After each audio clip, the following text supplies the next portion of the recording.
Folks, this topic we're going to talk about today is one that is top of mind for me constantly, the issue of nutrition and diet.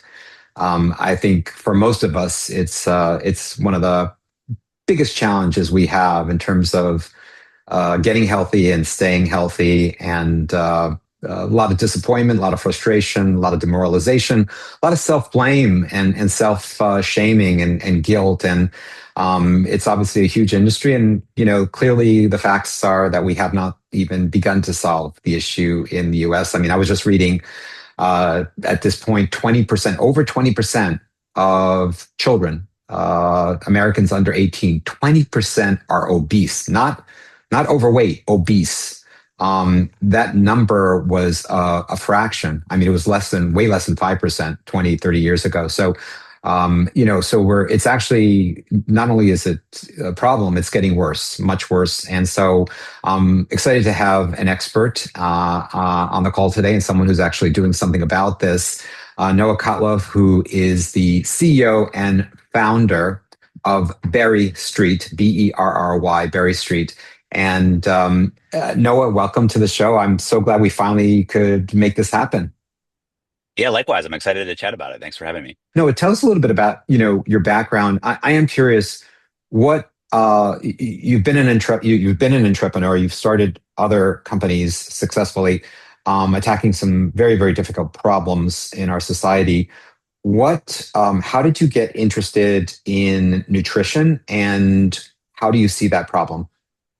Yeah, this was, as is often the case with entrepreneurs, this one was very personal for me. So, it's really sad. It saddens me to hear the childhood obesity number, increasing over the years. But I was a part of that. That whatever that figure was in the 90s when I was growing up, I was very much a part of it. I was clinically obese essentially my entire life, going back to early childhood. And it Wow. was a huge struggle throughout my life. I was kind of the classic 90s kid. Had a lot of siblings, parents often out of the house working, would come home from school and have basically unfettered access to all of, RFK's least favorite foods, processed to death. And I had just over the years developed such a really troubling, like toxic relationship with food where I was using food like so many Americans do, like using food for all the wrong reasons, right? Not for pure nourishment or even just pure enjoyment, but for emotional eating, stress eating, those types of that sort of I think way and people end up using food as sort of self-medication. And so in my, young adulthood, it only got worse. And it became, again, a huge stressor. And in my 20s, I tried all sorts of fad diets. Like you name a fad diet, I tried it. And, it's a classic story. I would lose a ton of weight on some, you know, crazy restrictive diet, inevitably gain it all back because I couldn't sustain that type of restriction. And by the time I was 30, I was the absolute heaviest I had been and the most unhealthy, really feeling my worst. And I was pretty desperate for, a solution and, an asterisk that I'm sure we'll get to this topic later on, but like this was really before the medical, weight loss indications for GLP-1s had been made and, that tidal wave had yet to hit our shores. So I saw a PCP for my physical that year, just like every other, physical I had had in my life. And this is really, I think, relatable for a lot of people in this country. One of the main things he said to me was, "You got to lose weight." And Mhm. Mhm. uh, often, especially with how little time we get to spend with our physicians in this country, that's like the least helpful thing to tell somebody because most obese people probably Mhm. know that they need to lose weight and are probably trying pretty damn hard. But this doctor kind of off the cuff said, maybe you should try seeing a dietitian. I've heard it's covered by insurance. And despite being a stubborn young man, I took his advice and tried it out. Even though I had my doubts, I was really dubious that a dietitian would help me. I thought I was probably smarter than I am, and I thought, I know what the healthy foods are Mhm. and what the unhealthy foods are. I just, I can't make those Mhm. those good decisions Mhm. reliably, and I don't have the self-control to make them.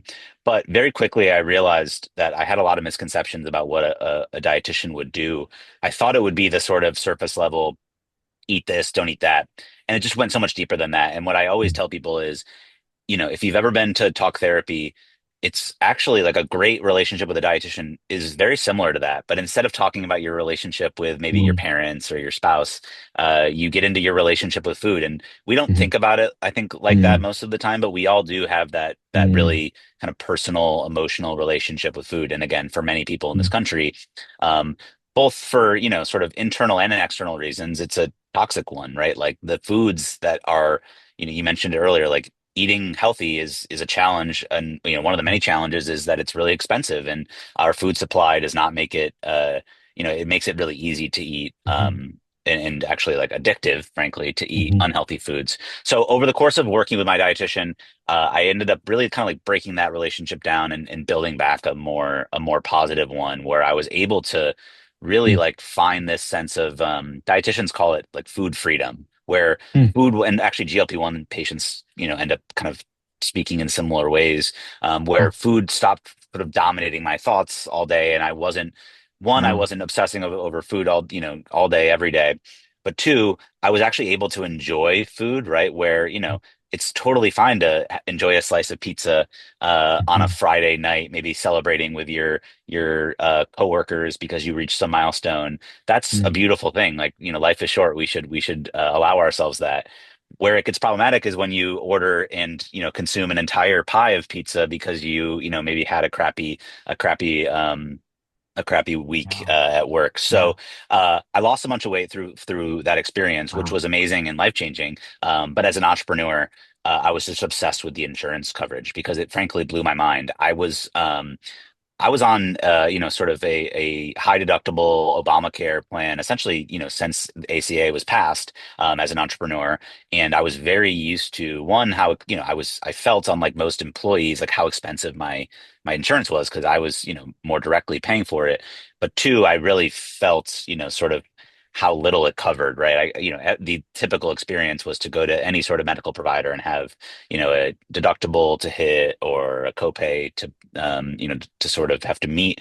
But lo and behold, I kept seeing the dietitian, and every time I would get an EOB from my insurance in the mail, and every single time, your out-of-pocket cost $0. And Mm, this is probably a very annoying trait of most entrepreneurs, and certainly drives my wife crazy. But I just couldn't resist. I was like, I have to understand what's going on here. This seems like an error. Like this can't be true.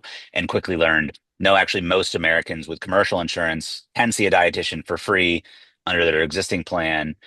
So then the next obsession became, why is everyone not talking about this? This is, we get so mm, little out of our healthcare sort of coverage in our system, as Americans, yet we all can have basically like a personal nutritionist. That sounds like something that's reserved, so for the sort of rich and famous, and through that kind of discovered two big problems, mm, in this particular space. One being on the dietitian side. Dietitians, largely have been, I think, underutilized by the healthcare system, for many years.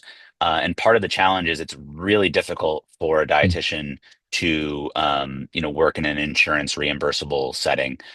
So, we set out to solve that on the, through Berry Street and make it easier for them to accept insurance and work with patients in a virtual setting. But two, there's a huge awareness problem, right? That, sort of aha moment that I had. Most people have not had that. Most people have no idea that they are, mm, just sort of ignoring this amazing benefit that they're already paying for. So a huge, part of our mission at Berry Street is also raising awareness, mhm, amongst consumers that you likely have coverage for this care, and here's why you should take advantage of it. So that was about 3 years ago when we sort of set out on this journey. Fast forward to today, we've scaled quite a bit. So we have over 1,500 dietitians on our mm, platform. We serve tens of thousands of patients every month, and we're really just getting started. And you mentioned at the beginning, mm, like the problem is a big one, right? The way we're nourishing ourselves, globally, we have, I think, unfortunately, outsourced some of our obesity epidemic elsewhere. across the world, but it is, Mhm. also Mhm. squarely an American problem, and there's lots of reasons behind that. With Berry Street, I mean, you outlined the problem really well. It's like, yeah, I wasn't even aware that I could get dietitians as part of my, commercial insurance through my employers Yeah, without having to pay. I just assumed I would have to use, pay, and it would be part of the deductible. So that notion of awareness building, the notion of it, being underutilized because maybe dietitians aren't on, it's not easy to get dietitians through your insurance carrier, et cetera. And then that integration with the rest of your medical care. I think you outlined sort of three problems. I guess as I'm thinking about it, so okay, so now I know. So maybe I'm going to go back to my PCP and say, hey, listen, I learned that I can get this through my insurance. Refer me to a dietitian. Why do I need Berry Street? What does Berry Street do? And you mentioned you have 1,500 dietitians, so I'm beginning to, I could sort of intuit some of the solutionizing you've put in here, but yeah. why would I need Berry Street? Or who do you serve? Do you work with insurance carriers? Do you work with employers? Do you work? I mean, is it direct to consumer? Yeah. Yeah, I'm glad you ended with direct to consumer because I think that's the first piece is this is a direct to consumer Mhm. solution, and the reason that's important is it actually contradicts what the sort of the hypothesized or the sort of imagined journey that you described because you don't have to go to your PCP to receive a referral, which is often a fear of a lot of Mhm. consumers of healthcare in this country, and it's kind of unintuitive because we're not used to that.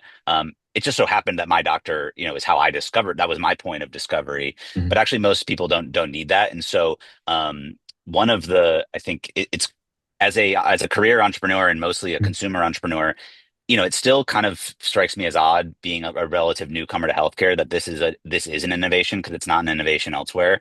But Mhm. direct to consumer is an innovation, right? Like we don't have to sell to your employer. We can go directly to you as the patient, not to your Mhm. doctor, and say, hey, you have this benefit. You can take advantage of it. And by the way, we're going to make it as easy as possible for you to do so. So skip the doctor, skip the employer, go to our website, tell us, share some information about who you are, what your insurance coverage is, and most importantly, like, what do you need help with? And then through there, I mentioned the kind of the size of our network of expert providers. The reason that's important is the best dietitian for me is almost definitely not going to be the best dietitian for you between, Mhm. sort of where they're located and licensed, and Mhm. more importantly, what are they specialized to solve for? What is their sort of bedside manner, like, what's their style. We have some dietitians who are, kind of phenomenal, kind of, drill sergeants, and really like, I think patients who want that intense accountability, Right. that really resonates. And we have other dietitians again who probably more closely resemble a friend and, sort of providing that empathetic, sort of figure, Right. proverbial shoulder to cry on. Right. And so it's that matching that we take really, it's really important to us. And we've put a lot of resources in. And then the last piece of why you need Berry Street is seeing a Berry Street dietitian is not the same as seeing, a Yeah. dietitian from the traditional practice down the Mhm. street because we've built so much technology on both the Mhm. patient and the provider side to enhance that experience so that when you're meeting with your dietitian, they are armed with, all of the rich context about who you are and why you're there so it can be as relevant and personalized as possible for you. Then when you leave that visit, taking all the context from that visit and having that inform your digital experience, right? It's one thing to meet with the dietitian and get a ton of Mhm. Mhm. expertise and encouragement and guidance, but it's another thing to actually stick to that, to adhere to those recommendations. And so we've built a lot on the patient side to make it easier to actually drive that behavior change and have it feel like your dietitian is kind of in your pocket, along with you for that journey. A couple of things. One is you said in your own case you had to be diagnosed with this SIBO, this bacterial overgrowth. Who did that? Did the dietitian do that, or did a doctor do that? And how did you get connected to a doctor to make that diagnosis? Yeah, so ultimately, technically speaking, registered dietitians cannot diagnose. and they cannot Right. prescribe. But because they see such a vast, sort of array of patients, that I found they're amazing, and they spend so much time with patients to really like, have those long, sort of deep conversations. Mm-hmm. Um, all of that data that they end up accumulating, I've found helps them triangulate what might be going on with you. Um, often much better than, even though they can't diagnose, they can set you down the right path and ultimately then recommend, hey, actually what you're describing, Noah, it sounds like you're experiencing bloating and it's progressively getting worse throughout the day. And then in the morning, you're finding actually you feel a lot better. That's the telltale sign of SIBO. So, I think you should see a gastroenterologist, Gastroenterologist, right? explain Right. the Right. situation to them. And so it's not quite, I would it quite literally and legally cannot rise to the level of diagnosis, but it's in some ways kind of like a little bit of care coordination, which I know is Yeah. often like a much talked about, but also often I think N- misunderstood, or No, a lot I of people love have a that. lot of different definitions of care coordination, but they can serve that quite a bit. Yeah, no, I love the fact that your dietitian at I assume it was at Berry Street, said, "Hey, listen, I think there's something here. I can't make the diagnosis, but you should go back to your physician and come back to me then." GLP-1s, one of the highest and fastest growing uh, expenses for employers, which cover 60% of the population, 50, 60% of the population. Um, I would think that if I was an employer, I would want to get my employees who are on GLP-1s to you or to a nutritionist because I think there's enough evidence here that just taking the medication itself is not probably the best strategy. You need to couple it with clinical care or at least nutrition care and physical activity and all that. So what's your experience with that? Are you seeing employers? I mean, I know you're a B2C, you go directly to consumer, but are you working with employers? Do you see employers referring to you or health systems for that matter? I'm just kind of curious because I mean it would make sense to me that they would. Yeah, absolutely. And they do. And the sort of organic groundswell that we've seen as a result of the GLP-1 phenomenon has been honestly like in my entire career, unlike anything I've really ever seen. And Mm, you know, it's it's funny actually when I first started the company, a lot of folks, especially a lot of investors who, were at least earlier on sort of the GLP-1 phrase than the rest of us would say, oh, well, these GLP-1s are coming. Who needs a dietitian when, we can take an injection or a pill and that will solve, this is a solved problem. Technology has solved this problem.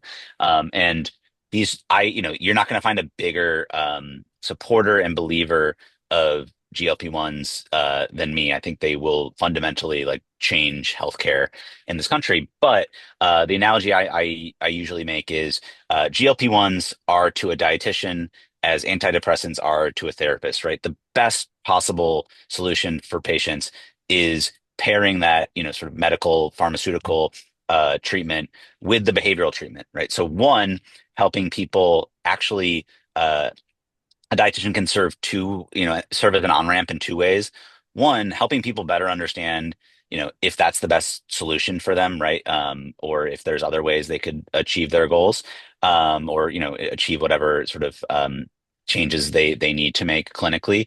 But then two, to your point about employers, a lot of people's existing health plans will cover GLP-1s if patients have, kind of documented evidence that they've mm, gone through some lifestyle change program. And we've actually seen a lot of our patients in a more grassroots way reach out to us and say, hey, thank you so much. I haven't been mm, able to get my Wegovy prescription covered by my insurance for months. And then I submitted, or I had my prescriber mm. submit the documentation of my dietitian visits, and my prior auth finally got approved. So, it is, I think employers, the most glass half full version of this is employers viewing us as, I think, an ideal complement to those treatments so that they can, we can help patients have the best experiences. One off, people discuss this quite a bit, but there's, of course, these drugs are very safe, but there's some side effects. And because of the side effects, there's a large drop off rate. And that's the worst of all worlds for employers, right? If employers are going to invest in these expensive medications, Right. they want to get the benefit out of it. And so if you're only staying on the drug for a few months and then, not handling the side effects well and dropping off of it, then that's money down the drain. So Well, dietitians, oh, go ahead. yeah, no, and just to pick up on that point, it's not just the drop off. Once you drop off, you gain the weight back. I mean, that's the Hmm. evidence. And so if you don't, at least to, and tell me, I mean, tell me what you think. I mean, if you haven't built a diet, all the effects of the GLP-1s in terms of reducing your, the snacking urge and the fullness, thing, the satiety thing, and the food obsession thing. I mean, those are the three areas that the GLP-1s impact your central nervous system.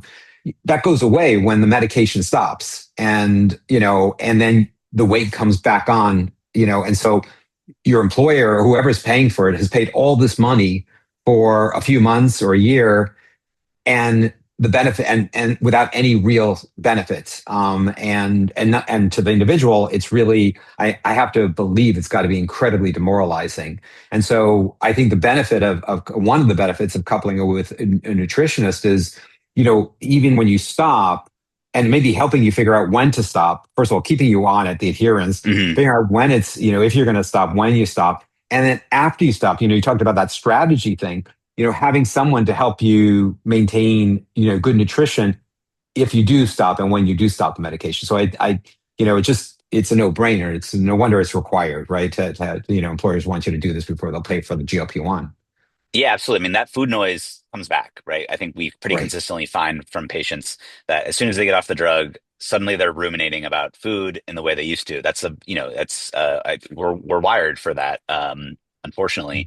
And so it's not that, the dietitian is going to help you permanently, sort of eliminate that food noise, but the treatments can help you really like kickstart and get on the right track, and then ultimately pairing that with the behavioral change gives you that, helps you build that toolkit so that when the food Right. noise does inevitably come back, you're prepared to tackle it, and then you have the ongoing assistance to keep it at bay, right? This again, back to the sort of psychiatry and therapy example.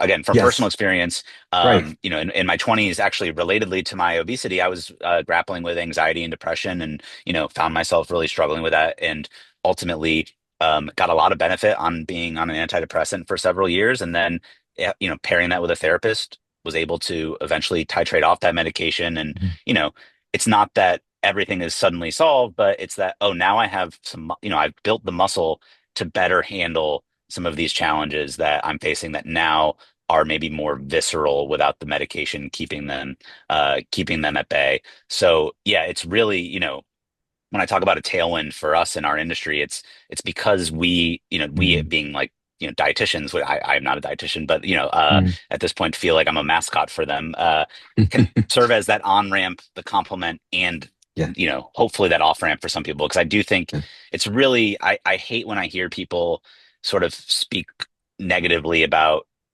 humans, one, but also Mm. Americans. Oh, Americans are lazy. They want to just, take the easy Mm. pill, and, they don't Mm. want to do any hard work. I don't think that's true. I Mm. refuse to believe that's true. I think people prefer to be on fewer medications if they can be.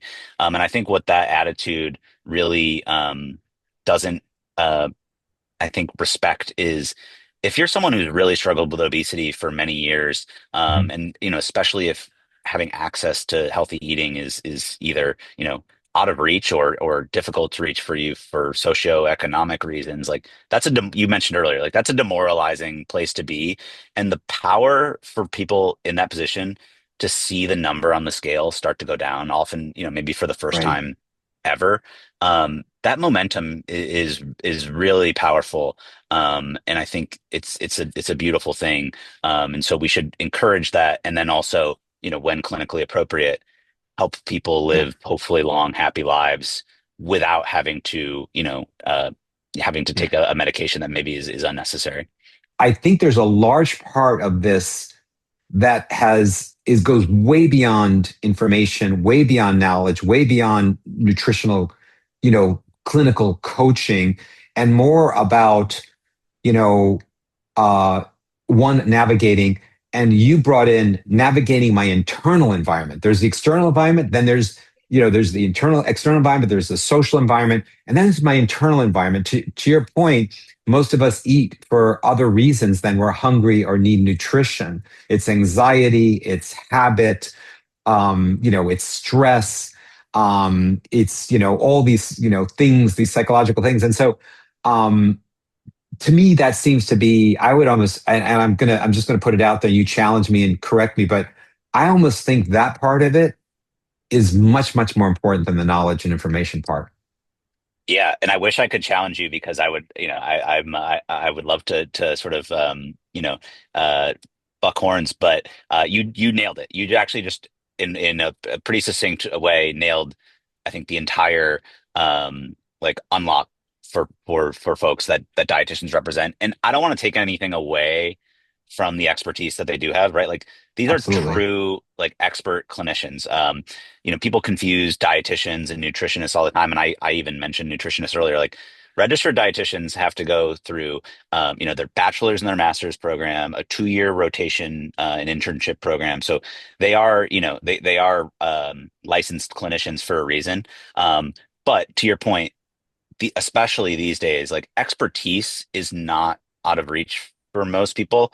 And I think, by the way, part of the expertise isn't just the sort of nutrition aspect, but it's also the more tactical or strategic aspect. So you can, I love this example of your dinner party that you're going to tonight. I'm a little jealous because it sounds fun, but like, one piece of the expertise is, hey, Zev, here, let's build some tactics so that you feel confident going into that navigating that internal and external situation when there's going to be lots of temptations.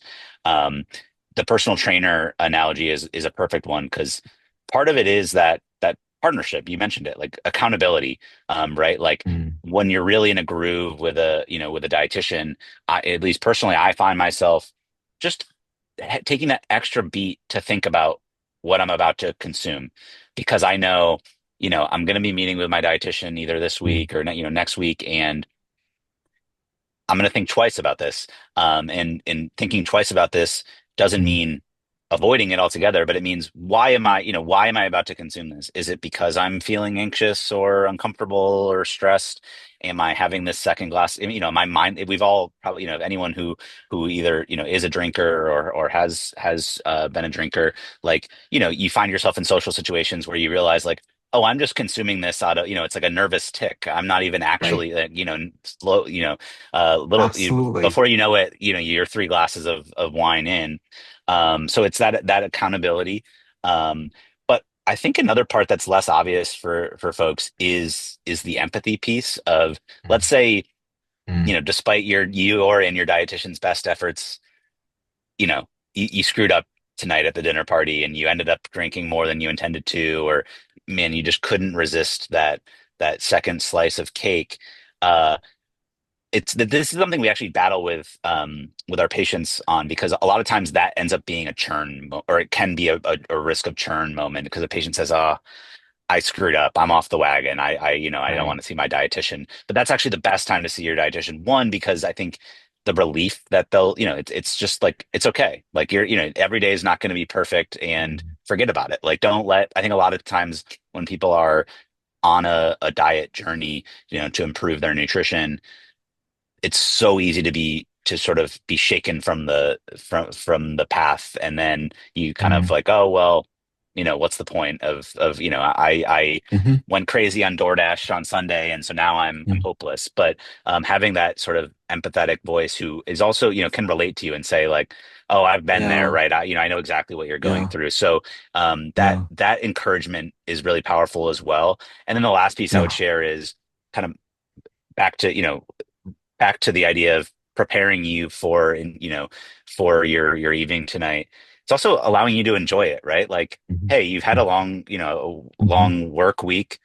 mhm, Figure out, like, what would you really enjoy? Like, are you really mhm, going to enjoy that glass of wine? Are you, mm, is having that second mhm, slice of pizza gonna just be really satisfying and, mhm, scratch that itch for you? Like, it's okay to mhm, indulge ourselves. Again, like I said it before, mhm, life is short, and I think sometimes we get ourselves so kind of contorted and twisted because we're so worried about what we're consuming that mhm, we don't even let ourselves enjoy it. And often, if you do let yourself enjoy food and drink, it can then actually counterintuitively be easier to stick mhm, to kind of stay on the path. Because back to my story, the thing I was struggling with was over mhm, restriction of, being mhm, so restricted that I couldn't stick to something. But mhm. actually, I think allowing yourself to enjoy your favorite foods or drinks makes it that much Yeah, easier yeah. to stick to a plan. Information, technology, intervention, we see that as the solution. And I think it's actually just an enabler. I think those are enablers. They're really powerful enablers, and they're necessary enablers, but they're enablers. They're not the answer. They're not the solution. I think, and this is, I think the solution, and you said the word a number of times, I think the solution is relationship. And I think in healthcare, we have inverted that wisdom and that understanding. And in inverting that, we have lost so much. And I think the outcomes we are experiencing now in healthcare and in health are demonstrating that when you take these enablers and you make them the gods, they become false idols. Technology is an enabler. It's powerful, but it is never, in my experience, has never been the answer. And I could use in healthcare, we have electronic medical records. They were supposed to solve the problem. Well, don't. I mean, healthcare costs more than it ever did. It's the outcomes are not any better. I mean, it was supposed to solve the quality, cross the quality chasm. I don't think we've even begun that. So I'm not challenging that it's not important. I think it's important. In fact, it's critically important. I'm a, big proponent, just like you're talking about GLP-1s. I mean, those medications, interventions, information, knowledge, expertise, and technology, so critically important. But enablers, the solution is the relationship. It is the power of empathy, of helping to reframe your thinking. It is the power of behavior change. It is the power of navigating the reality of life that you're living now. And I just unless we do that, I know now we've really stepped back and now we're trying to No, solve I the love it. problems of healthcare. But I really think that's important. We are not. I've been doing this for 40 years in healthcare. We are not going to become healthy. We are not going to have a successful healthcare endeavor in this country or anywhere without understanding that there are enablers, and let's understand them to be enablers. But the magic is in all the other stuff we were talking about. It's in helping us rethink, refeel, really talk about actual behavior and sustain behavior, right? In the face of, quite honestly, you know, a playing field that is not level. I mean, the doctor says go lose weight, and by the way, I just talked to a primary care doctor about this, and I said, and primary care doctors understand this, but they don't really talk about this. They know when they tell someone to go and lose weight, they're telling them to do this in an environment. I mean, the playing field is not level. You're up against, in the food industry, armies of food scientists that literally their whole career, their PhDs and their postdoctoral degrees, nothing but getting you to eat their product. I mean, and the marketing geniuses that make it impossible for you not to want it, right? And the advertising and the convenience and the cost. So the playing field is, and that requires, to your point, getting out of your head. It's not an individual sport. You cannot win it by yourself. And again, there's probably 2-3% of the population that is crazy. And yes, they can do it on their own.